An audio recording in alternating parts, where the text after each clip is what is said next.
오늘은 불편한 취임식이란 제목으로 함께 말씀을 나누고자 합니다. 여러분, 옛 문헌을 보면 황폐하고 초토화된 도시를 가리켜서 묘사할 때 그곳은 쑥대밭이 되었다 이런 표현을 하잖아요. 그런데 사실 이 의미는 그곳이 실제로 쑥대밭이 되었다라고 하는 것이 아니라 하나의 관용적인 표현이지 않습니까? 완전히 무너지고 망가져서 회복이 불가능한 상태, 폐허의 상태를 가리키는 하나의 비유인 것이죠. 그만큼 어떤 집안이 한순간에 몰락했다거나 회복이 불가능할 정도로 무너진 상태를 가리킬 때, 저 집안은, 저 상황은 쑥대밭이 된 상황이다라고 표현을 하는 것입니다. 그런 의미로 지난 시간을 잠시 떠올려 보면 바로 이스라엘 백성의 상황이 바로 이 쑥대밭의 상황이었던 것이죠. 암몬 사람 나하스가 진을 치고 이스라엘을 포위했습니다. 그러자 이스라엘 백성들이 항복을 요청했거든요. 그러나 이때 암몬 나하스는 어떤 결정을 합니까? 그 요청조차 너희 오른쪽 눈을 빼지 않고서는 나는 언약하지 않을 것이다 라는 이야기를 하죠. 그야말로 가장 치욕적인 사건임을 보여주고 있는 것입니다. 나라 전체가 무너지고 백성들의 마음까지 폐허가 된 그야말로 쑥대밭의 상황이었던 것이죠. 여러분, 그런데요, 이 표현이요, 좀 유래를 조금 더 깊이 들여다보니까 뜻밖의 장면이 하나 있는데, 사실 이 관용구가 어디서부터 시작되었는지 보니까 정설에 의하면 히로시마 이 원폭이 일본에 떨어지지 않았습니까? 그 상황에서 이 표현이 시작되었다는 거예요. 그야말로 원폭으로 인해 모든 것이 다 잿더미가 되고 살아있는 것이 아무것도 보이지 않는 그때였을겠죠. 그런데 어느 정도 시간이 지나고 봄이 되자 어느 순간 땅에서 깊은 곳에서 생명이 올라오는데 그것이 뭐였다고요? 쑥이었다는 것이죠. 여러분, 결국 지금의 쑥이 보여준 모습은 단순한 폐허의 상징만이 아니라 반대로 위기 속에서도 생명을 끌어올리는 강한 회복력의 상징이기도 한 것이 바로 이 쑥의 특징이었다는 것입니다. 여러분, 따라서 이런 관점으로 보면요, 조금 전 설명드린 이 이스라엘 백성들이요, 시작은 쑥대밭이 맞았지만 또 이런 표현에 의하면 맞는 것이죠. 오히려 그것이 끝이 아니라 위기가 기회라고 했나요? 이들에게 소망이 되어 하나님은 사울을 왕으로 세우시고 백성을 한 마음으로 묶게 하신 이후에 적을 완전히 물리치게 하는, 그야말로 마치 쑥의 회복을 보는 듯한 장면이 바로 지난 시간의 승리의 장면이었다는 것입니다. 여기까지가 지난 시간의 배경이었죠. 그리고 오늘은 그 이후에 바로 직후에 일어난 상황입니다. 여러분, 따라서 직후라고 했기에 지금의 분위기가 어땠을까요? 지난 시간 마지막에 보니까 11장 11절에 이런 고백을, 12절에 이런 고백을 해요. 백성이 사무엘에게 이르되 사울이 어찌 우리를 다스리겠느냐 한 자가 누구니까 그들을 끌어내소서 우리가 죽이겠나이다. 여러분, 완전히 사울의 왕권이 자리 잡는 순간이죠. 세워지는 장면이죠. 또 15절을 보면 분위기를 볼 수 있거든요. 한번 같이 읽어볼까요? 시작. 모든 백성이 길갈로 가서 거기서 여호와 앞에서 사울을 왕으로 삼고 거기서 여호와 앞에 화목제를 드리고 사울과 모든 사람이 거기서 크게 기뻐하니라. 여러분, 여기서 우리가 좀 주목할 단어는 바로 모든이죠. 강조하고 있지 않습니까? 이에 모든 백성이 길갈로 가서 사울을 왕으로 삼고 또 이스라엘 모든 사람이 크게 기뻐하였다. 이것이 분위기입니다. 누가 보아도 기쁜 상황, 넘치는 기대가 넘치고 환호의 순간인 것을 우리가 보게 되는 것이죠. 여러분, 그런데 이러한 축제 상황 가운데 오늘 제가 제목을 불편한 취임식이다라고 좀 붙였는데요. 사실은 이런 분위기와는 어울리지 않는 제목이죠. 여러분, 그러나 제가 이러한 불편한 제목을 붙인 데에는 몇 가지 이유가 있는데요. 먼저 오늘 우리의 장면을 보면, 다시 보면 지금 말씀드린 대로 분명 사울을 정식적으로 왕으로 세우고 있는 취임식의 장면입니다. 그 누구도 환호해야 되고 기뻐하는 것이 맞는 순간인 것이죠. 그런데 그 순간 바로 그 자리에 있던 사무엘이 모든 백성을 불러놓고 처음 꺼낸 말이 무엇이었냐면 나 그만두겠다는 거예요. 나 은퇴하겠다는 것입니다. 이것이 지금 오늘 본문에 시작하고 있는 사무엘의 입에서 처음 던져진 발언이었다는 것이죠. 여러분, 이는 마치 저에게 좀 먼 얘기긴 하지만 만일 제가 후임을 정한다고 생각을 하세요. 그래서 후임을 세웠는데 우리 성도님들이 너무 좋아하고 환호성을 치는 거죠. 여러분, 개인적으로 저는 괜찮습니다. 네, 환호성을 쳐도 괜찮습니다. 근데 그 순간 너무 좋아하고 있는데 제가 앞에 나서 마이크를 탁 들더니 계획이 없던 말을 하는 거예요. 저 이제 그만두겠습니다. 저 은퇴하겠습니다. 여러분, 순간 분위기가 어떻게 될까요? 그야말로 요즘 말에 이런 말이 있어요. 갑분싸다, 이런 말이 있어요. 갑분싸? 갑자기 분위기가 싸해졌다. 예, 죄송합니다. 옛날 말로 하면 찬물을 끼얹는 거죠. 썰렁해진 그 분위기이지 않겠습니까? 이 한마디 때문에 모든 사람이 얼마나 불편했을까요? 너무나 당황스러운 상황이지 않았을까 하는 질문을 드리는 것입니다. 여러분, 게다가요 12절을 보니까 더 불편한 말을 하는데, 함께 읽겠습니다. 시작.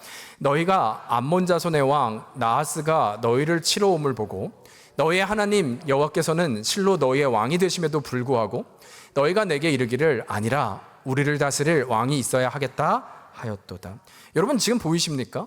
이 정도면요 완전한 뒤끝이에요. 지금 취임식이라 그랬잖아요.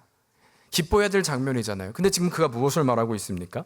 여러분, 최소한 아무리 상대방의 마음에 들지 않아도 지금 상황이 취임식이라고 한다면 최소한 그래도 하나님께서 이 사울을 이 키 큰 사울을 왕으로 세우셨습니다. 역시 하나님이 함께 하시니까 그를 통해서 우리가 전쟁에 승리했던 건 아닙니까? 하나님이 그를, 여러분, 이것이 맞는 발언이지 않겠냐는 거예요. 너무 정상적이죠. 그런데 지금 사무엘의 발언을 보면 완전히 정반대인 것을 보게 된다는 거예요.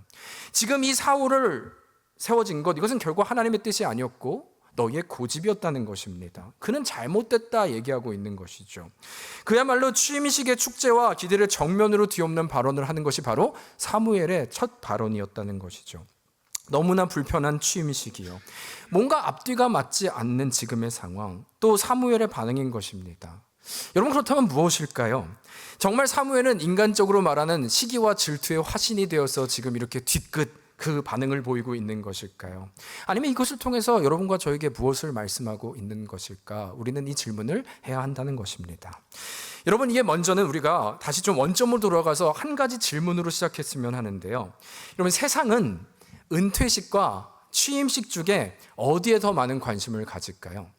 그러니까 역시 여러분 대답을 빨리빨리 잘하셔서 감사해요. 우리가 너무 가까워. 제가 보니까 소리가 다 들려서. 그러니까 이전 대통령의 임기가 끝나고 내려오는 은퇴사와 이제는 새로운 꿈을 가지고 세워지는 대통령의 취임사, 앞으로 무엇을 할 것인지에 대한 그의 발언, 우리는 어디에 관심이 있을까 할 때 당연히 새로운 대통령의 취임사에 관심을 갖는 것이 맞다는 것입니다. 그런데 지금 상황을 보면요, 바로 사울의 취임식이었는데도 불구하고 정작 눈에 띄는 것은 사무엘의 은퇴사뿐이고 사울의 취임사는 보이지도 않는다는 것이죠. 여러분, 그렇다면 이것은 무엇을 의미하는 것일까요? 누군가 이런 말씀하시더라고요. 그렇다면 사울은 취임사를 하지 않은 것인가 라고 할 때 아니라는 거예요. 그도 취임사를 했다는 것이죠. 다만 이것이 의미하는 것은, 중요한 것은 하나님의 관심이 어디 있냐를 말씀하고 있다는 것입니다. 여러분, 그러니까 세상은요, 모든 스포트라이트, 이 뉴스의 화제거리 누구에게 있느냐라고 할 때 세워지는 사울 왕에게 있을 수 있지만 하나님의 시선은 결코 세상과 같지 않음을 말씀하고 있다는 것입니다. 여러분, 그래서 하시는 말씀이, 성경을 보면요, 지금 이 세상, 지금도 그렇지만 그 당시에도 이스라엘이라고 하는 이 나라 주변에는 항상 강대국이 있었어요. 대표적인 것이 애굽이나 바벨론이나 아수르나 블레셋이나 있지 않습니까? 페르시아나 있지 않습니까? 세상은 그런 곳에 관심이 있죠. 그러나 현실적으로 보면 이스라엘은 어때요? 이건 그냥 해외 토픽감이에요. 아주 작은 기사에 불과합니다. 그럼에도 불구하고 하나님께서 이 성경에 무엇을 기록하셨는가, 하나님은 무엇을 보고 계셨는가를 우리는 봐야 한다는 것이죠. 놀라운 것은요, 성경은 무엇에 관심이 있는가 실제로 전체적으로 보았을 때에도 아무도 관심을 가져주지 않는 흔히 끼고 있는 한나의 기도요. 여러분, 제가 확실한 것은 한나의 기도가 세상의 뉴스에는 나오지 않았을 것입니다. 그러나 하나님은, 성경은 그 한나의 기도를 보고 계셨다는 것이죠. 아니면 여러분, 출애굽기를 기억하시죠? 그때 바로가 어린 태어난 남자는 다 죽이라고 명령했습니다. 그러나 그때 하나님을 경외했던 두 산파가 등장을 하죠. 아이들을 살리게 됩니다. 여러분, 이 두 산파도 결코 세상의 뉴스에는 등장하지 않습니다. 그러나 성경에는, 저는 믿기는 하나님의 나라에는 그의 이름들이 대서특필될 줄로 믿습니다. 여러분 놀라운 거예요. 그의 이름이 기록되었다는 것이죠. 여러분 그런 의미로 이제는 좀 우리에게 적용하고 싶은데요. 저는 믿어요. 우리의 기도요. 아니 이 예배에 앉아있는 여러분과 저요. 제가 장담하는데요. 오늘 여러분과 제가 예배 드렸다고 해서 오늘 9시 뉴스에 여러분의 이름은 나오지 않습니다. 결코 우리의 이름들이 세상에 드러나지는 않습니다. 그러나 제가 믿기는 우리 이 시간 사울이 아니라 사무엘을 기억하신 하나님이, 한나의 기도와 눈물을 기억하시는 하나님이, 산파의 결정을 기억하시는 하나님의 나라에는 여러분과 저의 이름이 기록되어 있을 줄 믿습니다.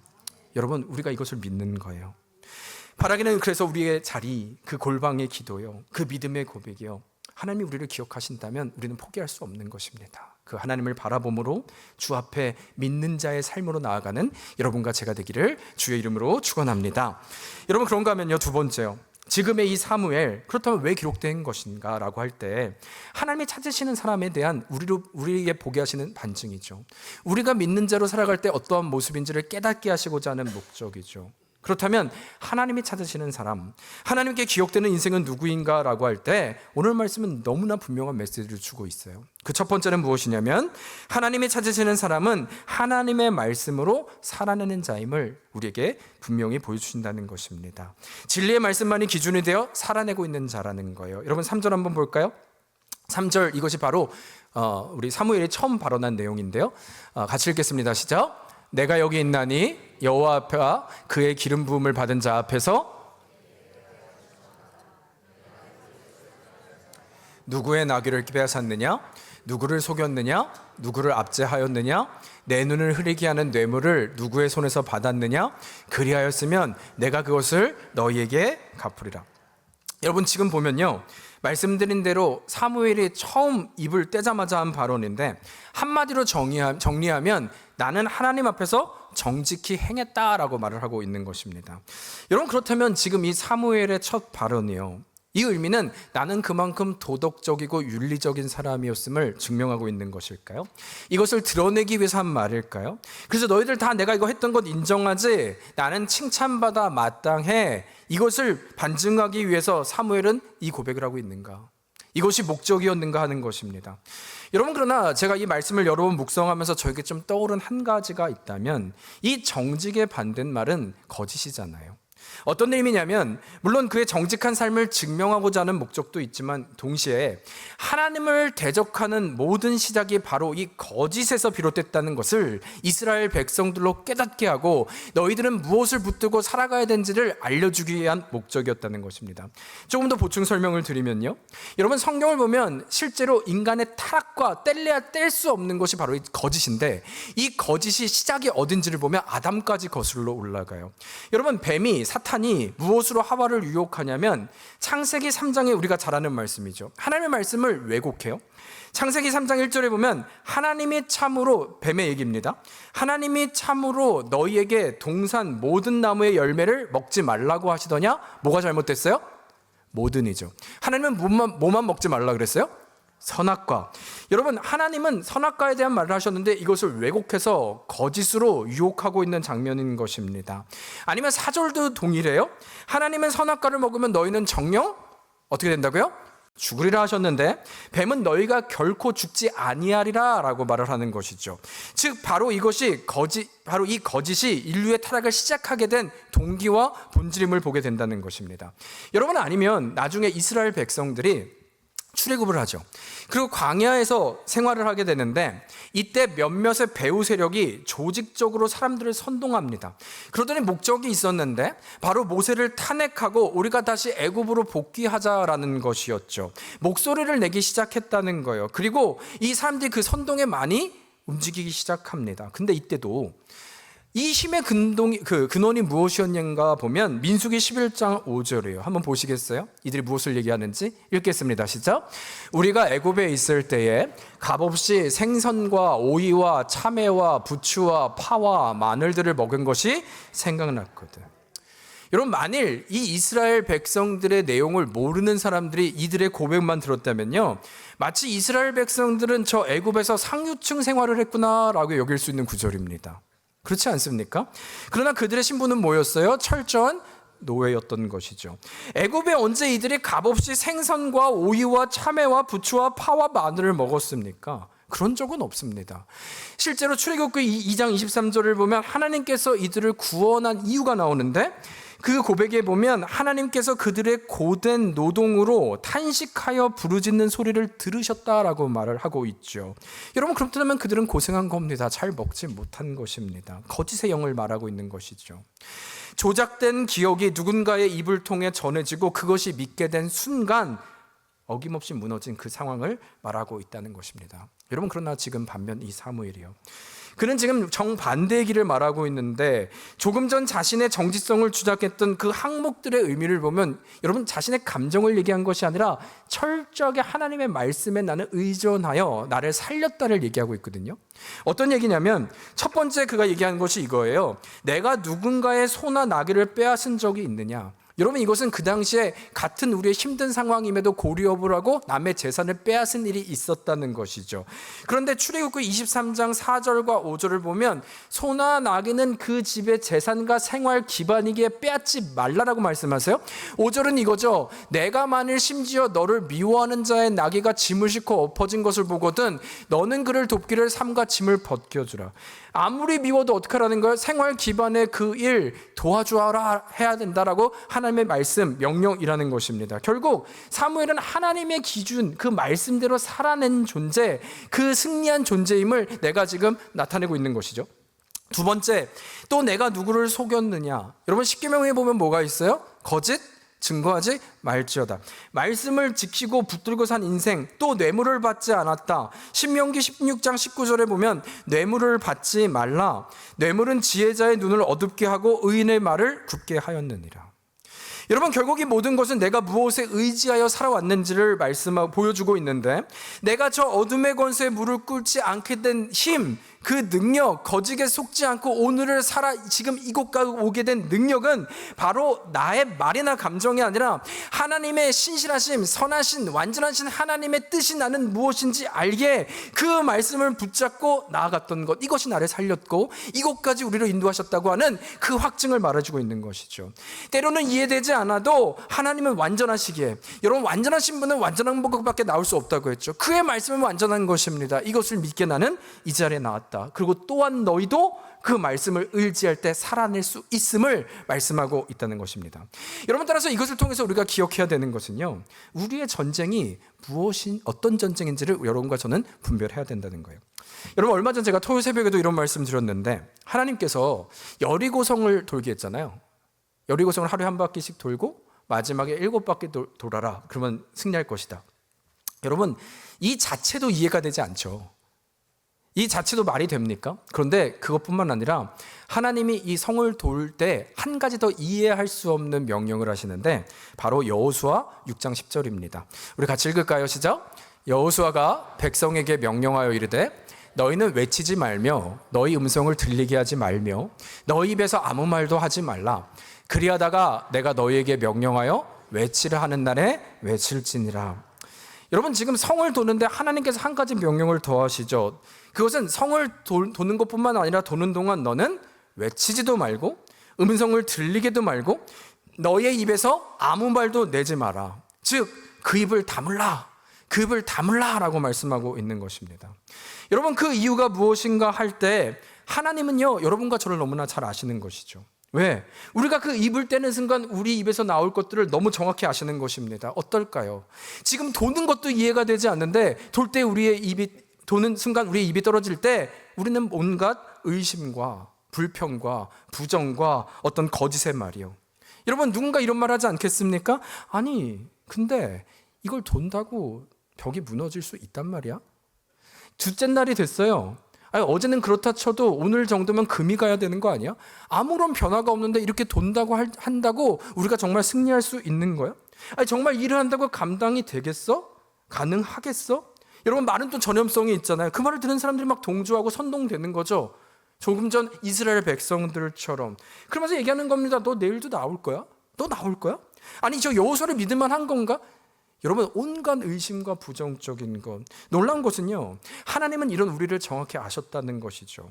우리의 입으로 말하는 것으로 인하여 우리의 입으로 말하는 선포가 그 결과가 어떤 것인지를 정확히 알고 계시고, 이것이 의미하는 것은 우리의 입에서 나오는 것, 선포가 무엇이냐에 따라 전쟁의 승부가 갈린다는 것을 의미하고 있다는 것입니다. 여러분, 그러나 이때도 이 말씀에 의지한 결과를 약속하시는데 이 입을 다무는 것이 끝이 아니라, 여러분 그런 의미로 우리 한번 옆에 계신 분들은 인사할까요? 그 입을 다물라 한번 인사할까요? 그 입을 다물라. 하세요. 그 입을 다물라. 네, 우리 말로 안 된다고요. 우리 입에서 나오는 그것으로 된다고요. 하나님 너무나 정확히 아시는 것이죠. 그러나 여러분, 반대로 이 말씀에 의지한 결과도 약속하시는데, 너희는 그 입을 다무는 것이 끝이 아니라, 그렇게 끝나는 것이 아니라, 그러나 마지막에 그때가 되면, 내가 너에게 명령할 때가 되면, 아까 그 구절 마지막 보이세요? 외치라 할 때, 내가 너에게 명령하여 외치라 하는 날에 너희는 외칠지니라 라고 얘기하고 있다는 것이죠. 여러분, 무슨 말입니까?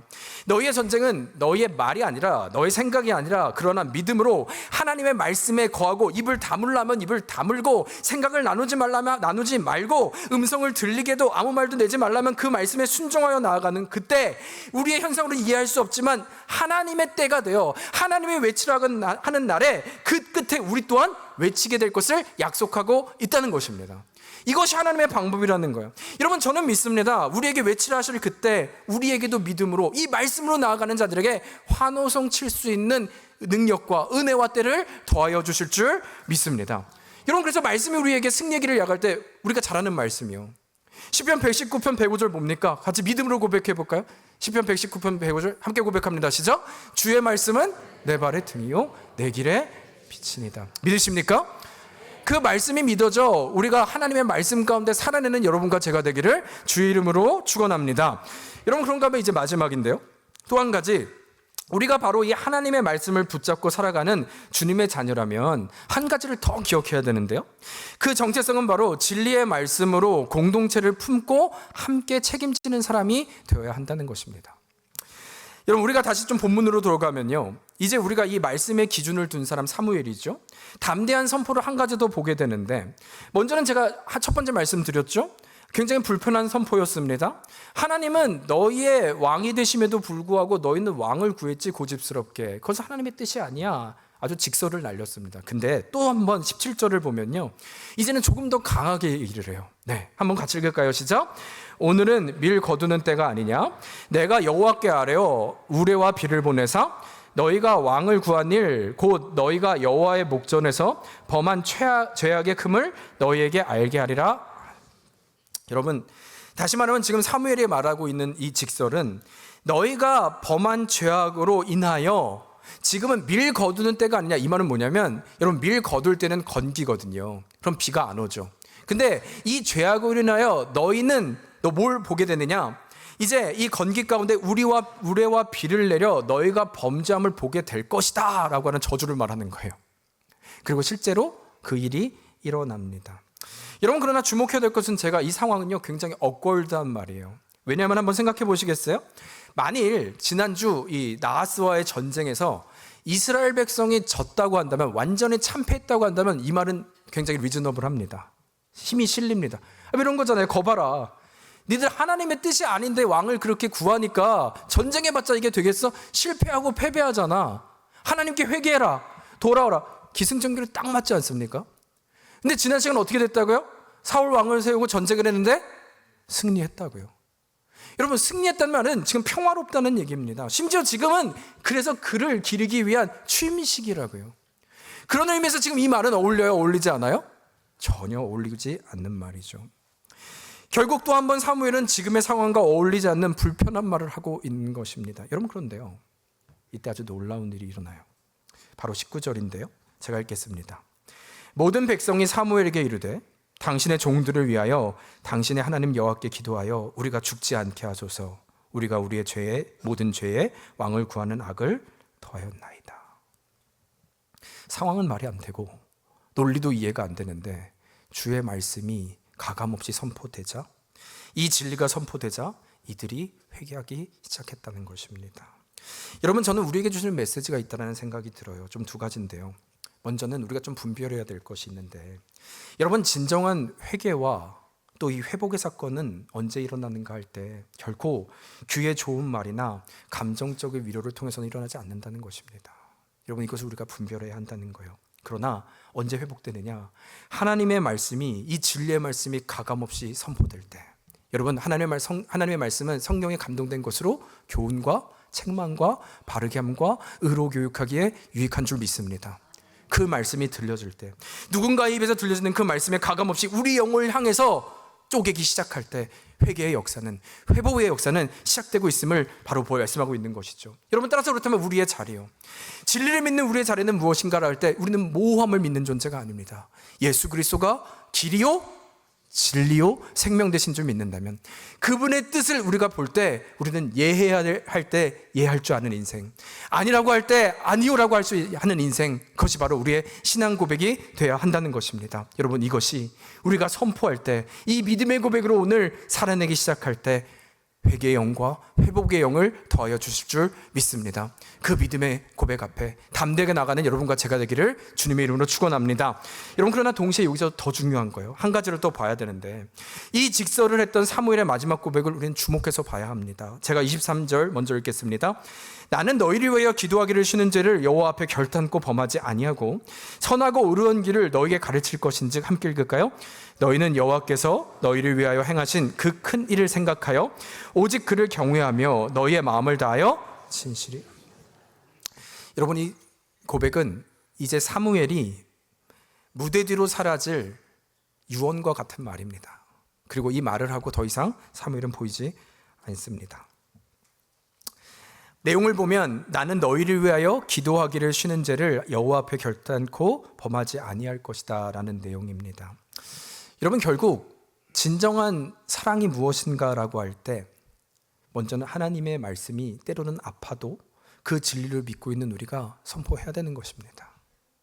그 진리가 선포될 때 회복이 일어나고 회개가 일어난다면 여러분, 우리는 모호함이 아니라 선포돼야 한다는 것입니다. 그러나 이때 한 가지 더 기억해야 될 건, 결코 이것은 정죄가 아니에요. 결코 이것은 우리가 생각하는 부정적인 판단이 아닙니다. 지금 이 사무엘의 고백은 비록 너희가 그러할지라도 내가 너와 함께 끝까지 책임지겠다고 하는 고백인 것입니다. 그것이 쉽지 않고, 그것이 아프고, 그것이 너무나 괴로울지라도 내가 너를 돕고 끝까지 함께 가겠다고 하는 그의 사랑의 책임의 고백인 것이죠. 마치 여러분, 오래전 모세도 동일했어요.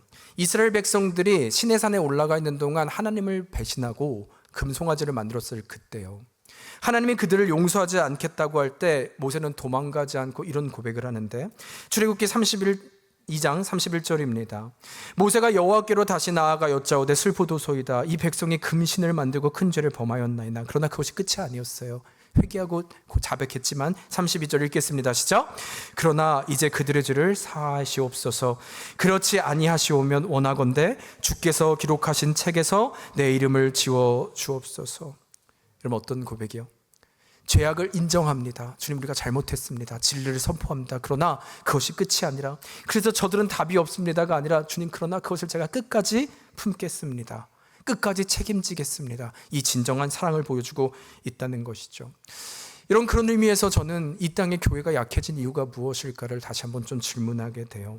먼저는 말씀드린 대로 어쩌면 이 진리를 붙드는, 그래서 선포하는 용기가 점점 사라진 시대는 아닌가. 여러분, 교회를 이제는 예배드리는, 너무 약해진 거, 예배를 드리는 것만으로 이제는 교회가 유지되는, 아니요, 진리를 믿고 선포하는 자들, 예라고 해야 할 때 예할 줄 알고 아니냐는 것을 보면서도 아니요라고 할 수 있는 이 믿음의 선포, 진리를 붙들고 나아간 애들이 더 이상 보이지 않는 것. 우리는 어쩌면 해야 될 말을 못하고 굉장히 불투명할 때가 많다는 것이죠. 이것이 진리인 하나님을 믿는다면 우리가 쓰러지는 이유가 될 수 있는 것입니다. 그러나 사실은 동시에 이 두 번째가 더 깊은 이유인데요, 이제는 그 누구도 그 누군가를 위해 기도하고 책임지고 싶어 하지 않기 때문이라는 거예요. 내 삶도 바쁘죠. 내 문제도 급하고 벅차죠. 그런데 내가 누군가를 위해서 뛰어든다는 건 내 일이 가중되는 거잖아요. 내 책임이 버거워진다는 거잖아요.